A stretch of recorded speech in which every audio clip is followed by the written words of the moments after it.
नमस्कार दोस्तों, आज के इस वीडियो में बात करने वाले हैं विश्व जनसंख्या दिवस के बारे में। जी हाँ, विश्व जनसंख्या दिवस जो कि अभी हाल ही में काफी ज्यादा सुर्खियों में बना हुआ है। जानेंगे इससे जुड़े जितनी भी महत्वपूर्ण जानकारियां जो कि आपके एग्जाम पॉइंट ऑफ व्यू के लिए मोस्ट इंपॉर्टेंट है उन सभी को। तो बिना आपका ज्यादा समय लिए चलिए वीडियो को शुरू करते हैं।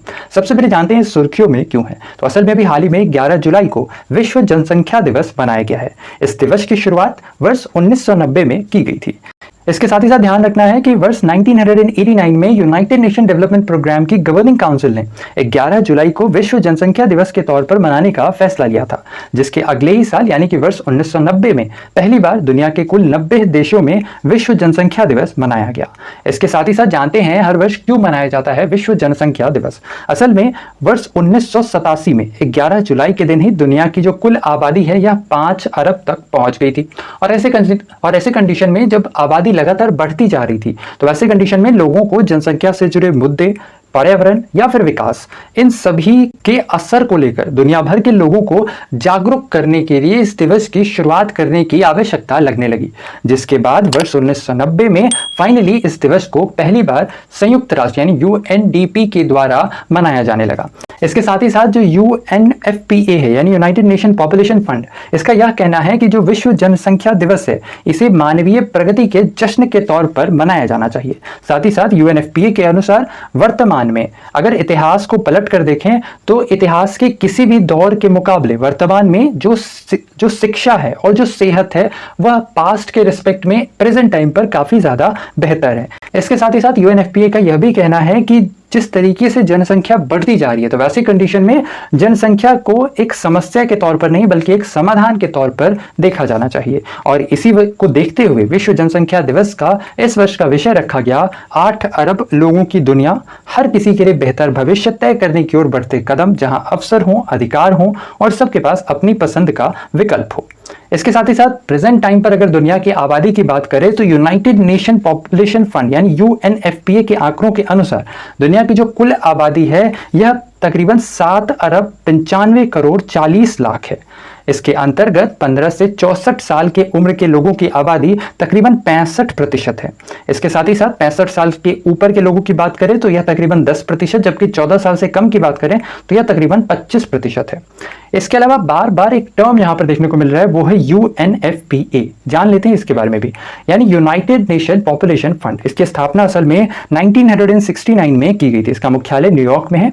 जब इसकी स्थापना की गई थी तब इसका नाम United nation fund for population activities रखा गया था, लेकिन बाद में इसका नाम बदलकर यूनाइटेड नेशन पॉपुलेशन फंड कर दिया गया। हालांकि अब भी जो एब्रीविएशन इसके रिगार्डिंग लिखा जाता है वो यूएनएफपीए ही लिखा जाता है।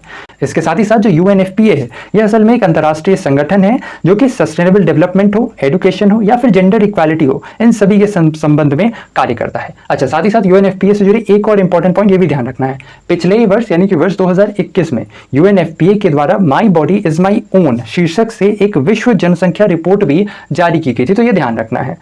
क्वेश्चन ऐसे बन सकता है कि my body is my own शीर्षक से विश्व जनसंख्या रिपोर्ट किसने जारी की थी? तो ध्यान रखना है, इसका आंसर होगा यूएनएफपीए। इसके अलावा वापस आते हैं टॉपिक पे, तो यूएनएफपीए के मुताबिक अगले कुछ महीनों में ही जो दुनिया की आबादी है यह तकरीबन 8 अरब तक पहुंच सकती है। इसके साथ ही साथ जानते हैं जो प्रेजेंट टाइम पर पॉपुलेशन का ट्रेंड है ये क्या कहता है। इस आंकड़े के अनुसार जो जनसंख्या है यह किस तेजी से बढ़ रहे हैं, इस बात का अंदाजा आप ऐसे लगा सकते हैं कि दुनिया की आबादी को 1 अरब तक पहुंचने में तकरीबन लाखों साल का समय लगा था, जबकि 1 से 7 अरब तक पहुंचने में केवल 200 सालों का ही समय लगा है। वहीं साल 2011 में दुनिया की आबादी तकरीबन 7 अरब थी, जो साल 2021 तक बढ़कर 7.9 अरब हो गई है। इसके साथ ही साथ यूनाइटेड नेशंस के अनुमान के अनुसार वर्ष 2030 तक जो दुनिया की आबादी है यह तकरीबन 8.5 अरब, जबकि वर्ष 2050 तक 9.7 अरब और वर्ष 2100 तक 10.9 अरब तक पहुंच जाएगी। इसके अलावा यूनाइटेड नेशंस के अनुसार इस तरह के इजाफे के पीछे जो मेन कारण होता है वह होता है प्रजनन की उम्र तक जीवित रहने वाले लोगों की बढ़ती संख्या, प्रजनन के दर में बदलाव आना, शहरीकरण या फिर माइग्रेशन जैसे मेन फैक्टर्स इसके पीछे होते हैं। इसके साथ ही साथ पिछले कुछ दशकों में जो प्रजनन दर है और साथ ही साथ जो लोगों की जीवन प्रत्याशा है इसमें काफी ज्यादा बदलाव भी देखने को मिला है। इसे आप इस तरीके से आंक सकते हैं कि वर्ष 1970 के दशक में यानी कि वर्ष 1970 के टाइम पीरियड में जो महिलाएं होती थी इनके मेनली 4 से 5 मतलब औसतन 4 से 5 बच्चे हुआ करते थे, जबकि वर्ष 2015 तक यह जाते जाते इस प्रजनन दर में 2.5% की कमी दर्ज की गई है। इसके साथ ही साथ इसी तरह जो वैश्विक जीवन काल है यानी कि जो ग्लोबल लाइफ स्पैन है, इसे भी 1990 के दशक के अनुसार अगर देखें तो उस टाइम में जो ग्लोबल लाइफ स्पैन था यह 64.6 वर्ष था, जबकि वर्ष 2019 में यह बढ़कर 72.6 साल हो गया। इसके साथ ही साथ शहरीकरण की बात करें तो वर्ष 2007 ऐसा पहला साल था जब ग्रामीण क्षेत्रों की तुलना में शहरी क्षेत्रों में अधिक लोग रहने लगे थे, और ऐसा अनुमान भी है कि वर्ष 2050 तक दुनिया की तकरीबन 66% आबादी शहरों में रह रही होगी।